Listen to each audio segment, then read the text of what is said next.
very renowned personality, Professor Adesh K. Saini sir, is professor in Department of Biotechnology and in charge of many research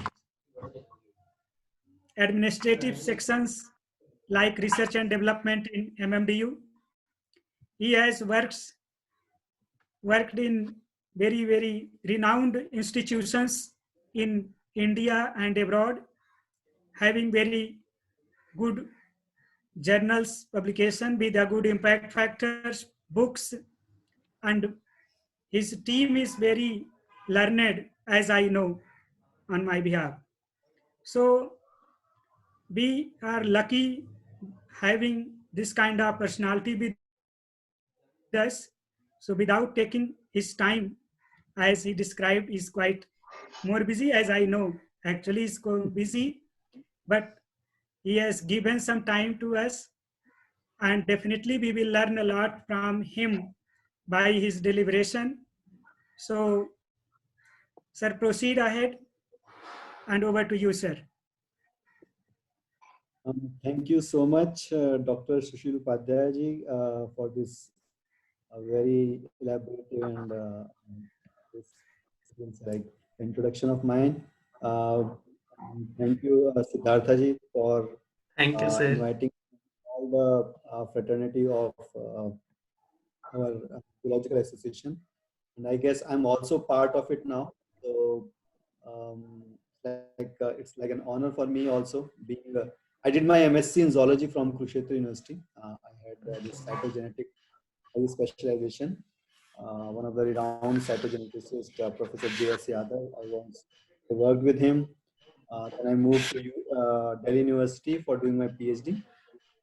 After that, I have very strong inclination towards understanding the molecular mechanisms of basic processes in the cell. So मुझे काफी उसमें वो रहता है कि I should work on that. After that, I moved to US. I did my postdoc from National Institutes of Health. I was there for 5 years and worked on protein translation, which is a very basic concept. And during that period, I have published, decent amount of research papers. And but I'm very much thrilled by sharing my research with at Cold Spring Harbor Laboratory and also European Molecular Biology Organization. So वहाँ पर काफी अच्छा हमारा interaction था. And then I moved back to India after doing my postdoc. I joined as a professor in Shule University. I was there for almost, I would say, 10 years, and I was Dean of Sciences and also like hold a couple of other positions. Like I was also director of Himalayan Research Center there. Then I got the opportunity to work with MMDU. Recently, I joined MMDU as a professor. So this is a brief introduction about myself, and I'm so lucky to have all of you with me. And I have seen like in the morning the talks were really amazing. So I was able to listen at least 2 talks, and they were really good. So without further ado, we can proceed further. So today what I'm going to talk about is a very interesting protein in which my lab is working from the last 6 years. So I think in 2014, I got a grant from DST, Department of Science and Technology.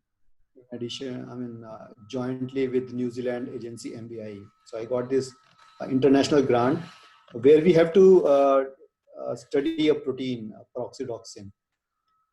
So today's talk is regarding that only. So we discovered very novel properties of this protein, and this protein is very much involved in cancer and aging and even circadian rhythm, a lot of things, right? So today I'm going to show you the data from my lab on which we have worked, and they were really we are really fortunate to get this grant from DST. It was around 65 lakh rupees, so we are really thankful to that. So I will be sharing my screen with all of you, and I guess then we can start the lecture. So I guess my screen is visible, right? Yes, yes, sir. Yes, sir. Okay. All right. So today's talk, we are going to talk about this protein, peroxydoxin. But before going into the details, I would like to say that every cell in our body or in any organism, it faces different challenges. One of the challenge they face is the redox imbalance. Redox means like when the different free radicals, which are generally generated in the cell as a response to signaling, as a response to electron transport chain, which occurs in mitochondria. Free radicals are continuously produced, and there are systems to take care of that, right? And we all understand this very clearly, that when this system goes bad, you don't have you don't have a proper control. This causes a problem inside the cell. Because these free radicals, as you all understand, they are very, very dangerous, right? So one of the protein which my lab is working is human peroxydoxin 1. And when I worked in US, in NIH, in Alan Hinbush lab, I learned one thing, that you can very beautifully use yeast as a model system. Yeast organism you can use to understand the basic phenomena of human proteins. And I worked for like almost, like I would say, more than 15 years on this model, and it is really remarkable, right? So this is the protein which we are going to talk about today. This is it's not a very big protein. It contains different alpha helices and beta sheet, and these are the certain critical residues which we are going to talk about today. So ROS, as I told you, reactive oxygen species are important molecule. They are the outcome of cellular oxidation, right? And this is a kind of burden, you can say, on the aerobic life. And these ROS species are produced out of that. And in general, when we see the cell biochemistry, we see that they are produced during ATP generation by mitochondria, even during signaling pathway. And very importantly, we know that they are also involved in apoptosis, right? And ROS includes the short form of reactive oxygen species, right? So these are also involved in, these are the different species, we can say superoxide or hydrogen peroxide and hydroxyl radical, right? So there are different species are there for ROS, and there's another type of reactive species which are known as RNS, right? Reactive nitrogen species. So this is also we are going to deal with them today. So this is well known from literature that if there is a ROS imbalance in the cell, the proteins which control their activity, if they go down, then what happens that disease occurs, various diseases, including cancer, right? So I will show you some example of that. And what these ROS do in general, these ROS molecules, they damage DNA, they create mutations, they even lead to protein aggregation, do a lot of activity. And by the grace of God and by the grace of nature, we have different proteins which can take care of these high level of ROS. So we have catalase, superoxide dismutase, GPX, peroxydoxins, and there are other proteins. And today's talk would be focusing on this peroxydoxin protein. So my collaborator in New Zealand, Christine Winterbond, she is working from the last 30 years, I would say, on this peroxydoxin protein. So if you see this peroxyredoxin, we also call in short form that PRX, this family of protein is conserved throughout the living world. So all the organisms, they contain different, even many organisms, they have the multiple copies. Like in yeast, we have 5 copies of this gene, all right?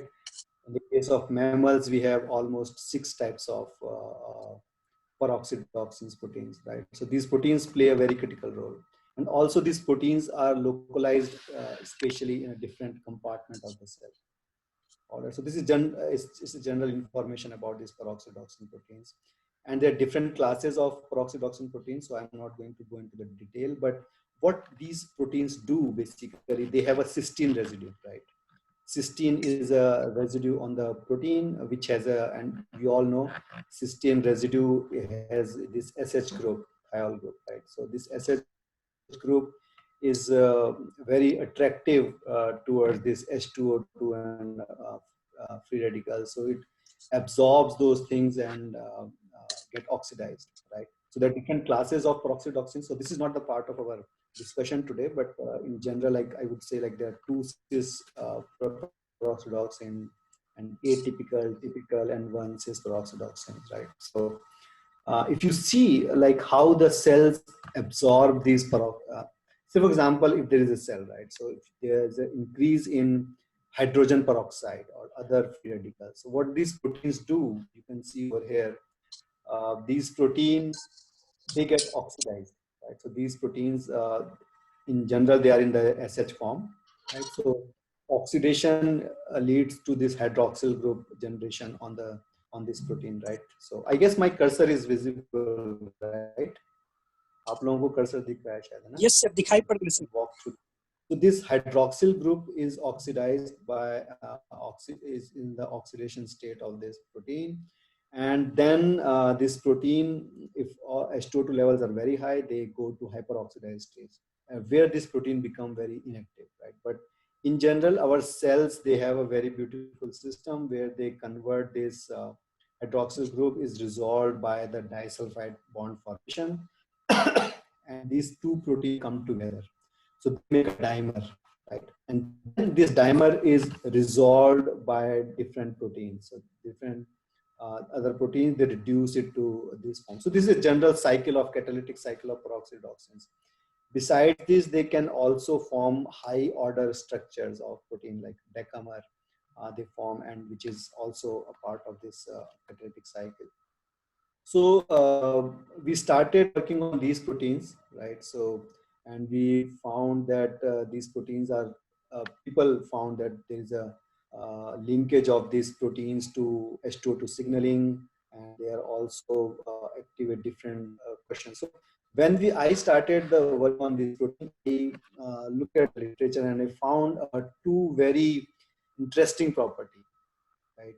So the first property which I see, and I was I questioned, is like why is proteins behave differently, is that in the case of mammals, if you talk about mouse model or a mice model, right? So if you look at model, if people have seen it, it was published in Nature that if you knock out peroxidoxin protein, then the mice is in real trouble, right? So there's increase of ROS, and thus mice develop anemia and malignancies, and it also becomes very sensitive to DNA damaging agents. So this was published in 2003 in Nature. Besides it, there were other papers where people have shown that peroxidoxin 2, if you knock out, then the mice are quite healthy and they're fertile, but they have some problem of anemia and splenomegaly. But if you look at these two properties, there looks like peroxidoxin 1 and 2, although the proteins are kind of same, but they have a different function. So if you do sequence alignment of both the proteins with yeast protein also, you will find like they are quite similar, right? So people started working on these proteins, and in 2008 there was a paper published in Cancer Research Journal by a group, Iraqi's group. So they showed that so in yeast, what we do, I mean, I just want to give you a small background to understand these spotting assays. So yeast has these homologs, right? So delta here means like you knock out the gene. So if you, and this PSA1 is the human homolog of yeast, right? So which is knocked out. So you see like you knock out these cells and you see that they grow pretty well as compared to the control, means it is not cells very happily. So it's like the density of the cells, if you see, like they are growing pretty good. And if you add hydrogen peroxide to these cells, you see that the wild type cells, they grow fine. So there is no decrease in growth. But if you don't have TSA1, you see that the cells are growing very slow, right? And similarly, if you have that higher concentration of H2O2, again, you see the same phenomena.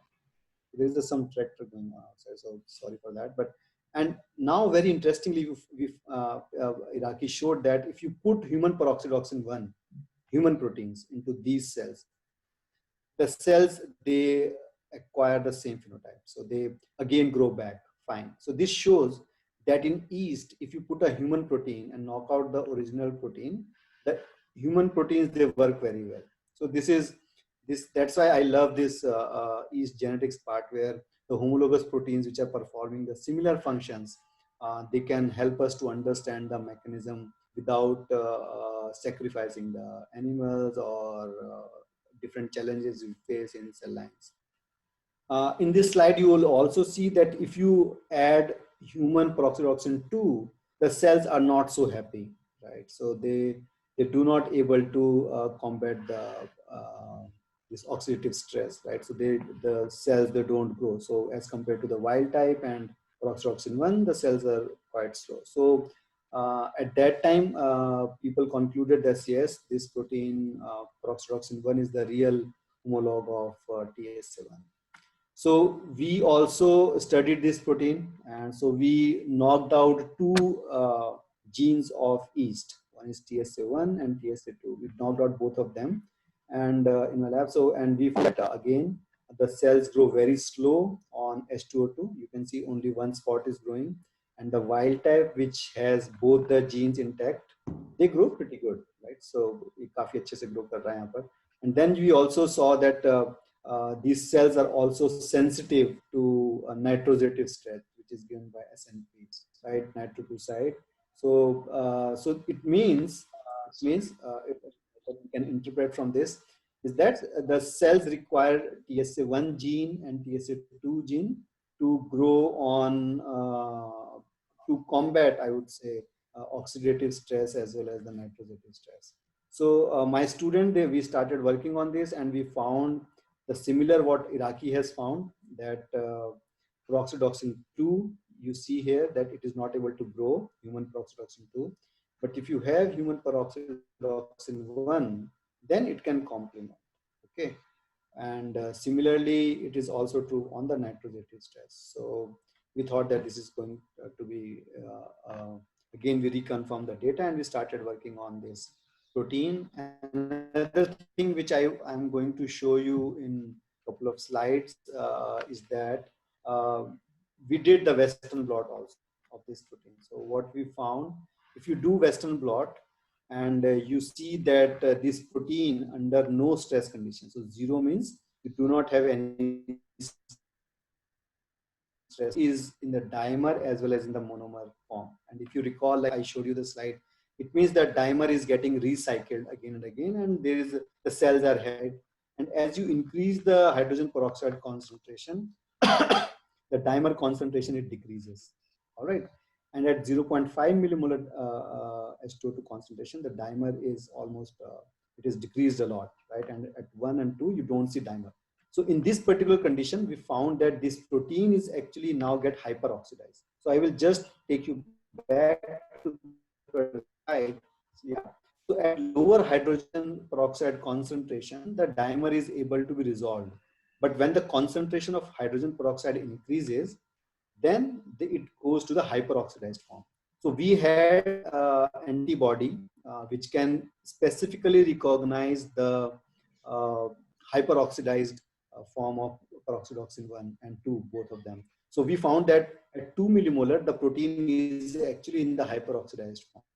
It is not so much on the 0 or 0.25. The hyperoxidation, it increases beyond 5.5 molar concentration. Right, so we published these results in this journal Free Radical Biology and Medicine, which has like around 6 impact factor. And we developed a model that under mild stress, the peroxydoxin 2 and 1, they both are active, and under the moderate stress, the peroxydoxin 2 becomes inactive, but the peroxydoxin 1 remains active. And under high stress conditions, both the proteins go to hyperoxidized state. So this is what we have published. But another important discovery which we have made at that point of time is that role of antioxidants. Like we made antioxidants from various plant products, and we found that these antioxidants were able to reduce this availability, which shows that we also did the same experiment on human cell lines and we found the same results. So these findings were published in this journal by my PhD student Rakesh. This was his PhD paper. But we had certain other questions in mind, right? So we wanted to ask, like, what are the residues in peroxydoxin 1 and 2 which makes them so different? Because their amino acid sequence similarity is really amazing. So we thought, like, let's mutate. So my lab is, we have a, I should not say perfectionist, but we are very good at doing mutational. And that's why, like, we published in 2018, I guess, a paper with Professor Venki Ramakrishnan, who's a Nobel laureate, on studying some proteins, its interaction with the ribosome. So we made almost many mutants, and then we were able to study that in our yeast model, and published that in eLife with Venki Ramakrishnan's lab. And similarly, we mutated the residue over here. So our hypothesis was that when we were working on this, that proteins, they are dependent upon their different specific residues, right, and conformations to carry out any function. So we wanted to look for those residues which are actually important for this discrimination. This was our original idea, but we didn't get the success, but we got a very interesting story out of it, which we have never ever expected, right? So we selected certain residues. So you see, this is the sequence homology between peroxydoxin 1 and 2. We found that this first protein doesn't contain this proline residue, but this is absent over here. Similarly, there are certain differences in both the structures. So we thought, like, let's start from the cysteines, right? So they're the same cysteine. So let's see, like, what will happen. So we selected the residues, and we selected very judicially these residues. These residues were mostly present on the surface of the protein. And as you know, like, the surface residues on any protein, it helps in interaction with the other counter protein, right? So we selected these residues in the protein to go for it, and we used this vector. I guess you all know we did polymerase chain reaction to amplify the genes, and we found a very different result what we have expected. And believe me, like, when we found the first time we found these results, we were not sure that we are correct or not. So I told you, cysteine residues are very, very important, right? So as expected, I will just walk you through this slide and make you understand what's going on here. So as I told you, if you have the wild type strain, which contains all the proteins in that, they were able to combat hydrogen peroxide stress, right? So all the cells grow very happily. But if you delete the two proteins, TSA1 and TSA2, if you knock out the gene, the cells grow a little bit slow, right? And this can be complemented by human protein. Okay, so this is what we have discussed in the past few slides, right? And if you complement this strain with yeast TSA1, yeast protein, right? And you have a mutation, and if you have a mutation in the cysteine residues, two cysteine residues, so we change this cysteine to serine and cysteine to serine, right? So if you have the mutation over here, the cells doesn't grow, which fit, right? So which is like, which is everybody will understand, because you don't have residue. So the cells will grow slow, and if you have the residue, the cells will grow better. I mean, in the case of wild type, right? And similarly, these cells will also not grow on a nitrogen stress. But to our surprise, what we found is that the peroxydoxin 1, when we mutated the cysteine residues of this protein, they were able to grow on the cells. They were able to grow on the hydrogen peroxide. And this is what you will never expect it, right? So we found that if you mutate these two residues, the cells were able to grow on hydrogen peroxide, but indeed they were actually not able to grow on nitrogen stress. So for the first time in the literature, we found that it means, I mean, if you translate it into English, you will say, like, these residues are actually important for nitrosative stress, not for the oxidative stress. So this is what we thought. and it looks like that, and there was no change in the protein levels. So this is one of the outcome of our study. And we also did the growth curve assay on these different mutants, and we found that these mutants, they grow pretty well. If you see this E panel, this blue mutant, which is a human peroxidoxin mutant, it is growing as good as the wild type protein, right? And this is something which we have not expected. So we wonder like why this is happening. I mean, why this is behaving differently from the yeast one. So initially, it looks like both the proteins are homologs of each other, but it seems like mechanistically both are different, the way they are behaving inside the cells, right? So, but we reconfirmed our data by making many more mutations. So we made almost, I would say, Ashu, who's my student, he made almost 80 to 85 mutations he created to prove this hypothesis. So we mutated single point mutations also, we mutated double point mutations also, and in the end we made that all the cysteines which are present in human protein, we mutated all of them, and all they showed the same phenotype. So they were all able to grow on hydrogen peroxide, but they were not able to grow on nitrogen stress. So it reconfirmed our data. So with that said, like now we are very, very sure that the role of these cysteine residues in peroxidoxin 1, it is actually, they are required for nitrogen stress and not for oxidative stress. But we understand from the literature that people have very well shown that these proteins cannot make dimer. So how these mutants are able to grow on the hydrogen peroxide? That was my question. And beside this, if we look at the chemistry of this protein, we found that this hydrogen peroxide, which is over here, it is actually balanced in the pocket of this protein by certain catalytic residues. So active site residue, you can say. So हम लोगों ने we also mutated these residues to prove the hypothesis, and we created the mutations on this protein at these specific residues, and what we found is the same phenomena. So it means even if you mutate cysteine residues or you mutate the active site residue, the catalytic residue, you will get the same phenomena. Now we wonder like how this is happening, right? So we started our study, and we looked into the molecular mechanism of these mutants. And firstly, we found that none of these mutant cannot form dimer as compared to the wild type. So you see the wild type, it exists on a Western blot as monomer and dimer. All right. So it exists as monomer and dimer.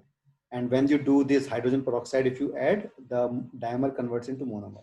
But all these C52 mutant and R128A and all these mutants, they never were able to form the dimer. Right. So this is something which I told you.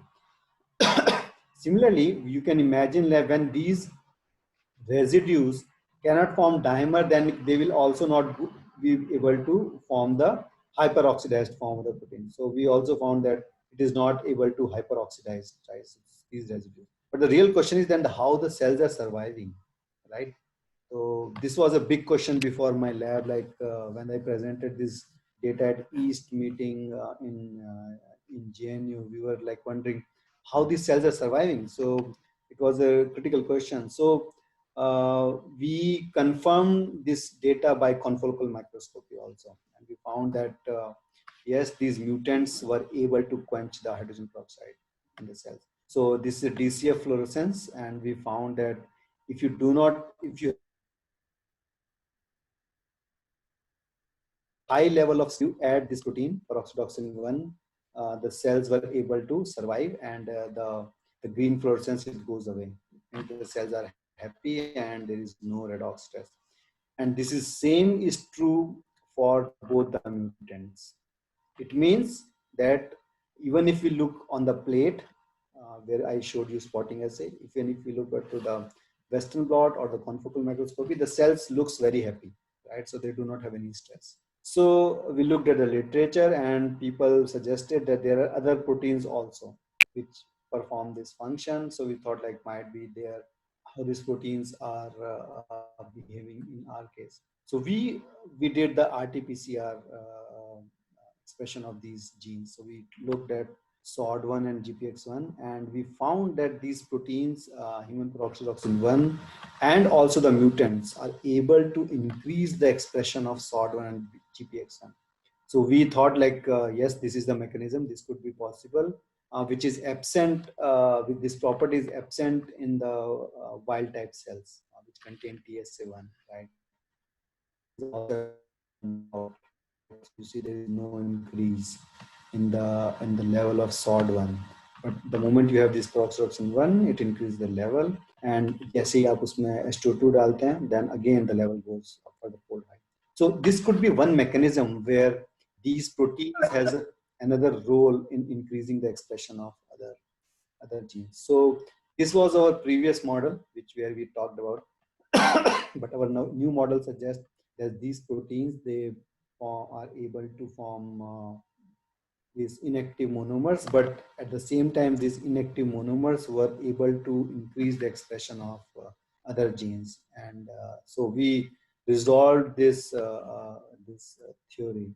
Besides this, we also worked on another mutant. I don't think like we need to talk about that, but this very interesting property of this mutant is that it becomes resistant to hyperoxidation. So if you mutate this C83 residue, this was another important outcome of our research, is that the residue C83, which is absent in the peroxydoxin 2, if you mutate this one, the protein doesn't go into hyperoxidation. The protein becomes resistant, and of course, the protein start making dimer. All right, so this is what we also found, right? So, and we also saw that, as I told you, like these proteins can make oligomers. So we found that C83 mutant is not able to make oligomer also, right? And we also did size exclusion chromatography, by which we provided the evidence that peroxydoxin 1, the wild type protein, it is able to make a high order structure, which is like in the range of 440 kilodalton. But this C83 mutant, it is not able to make the dimer, right? And we found that this protein is able to help the cells to grow at a lower temperature, higher temperature.